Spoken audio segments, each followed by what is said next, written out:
Men 88 жылдары сол Ошта оқығамын. Сонда бір ағамыз болатын жаңағы кісі маршрут айдайтын. Маршрут айдайтында сол маршрут айдап кетіп баратып, мінген адамдардың барлығына жаңағы ла иляха иллаллахны айттырады екен. Тіптен кешқұрын ақша тапсыру керек болған уақытында өзінің жанынан ақшаны тапсырып қайтып келіп сондай қуанып отырады екен. Бұл кісінің әйелі сәл нашаррақ болған. Соншалықты неге қуаныштысың? Үйге бір екі нан әкелмейсің. Үйге құр алақан кіріп келесің. Неге соншалықты қуанасың? Әкең ұл тапқандай қуанасың десе, иншалла.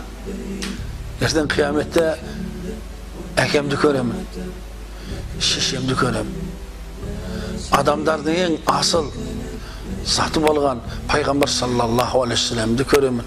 Мойнымда үлкен қарызым бар еді, сол қарызымды өтеп келдім, алхамдулилlah.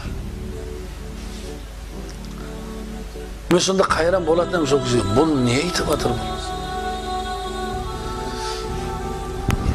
Мен 8 жыл сол кісіні араласып тұрдым. Ол кісі отырған жерінде уағызын айтатын. Ол үлкен молда емес еді бірақ. 63 жасында Құр'ан үйреніп, тәжбиеден шығарып алдық. 63 жасында. Қалада молда көп қой деп тұрып, далаға шығып кететін.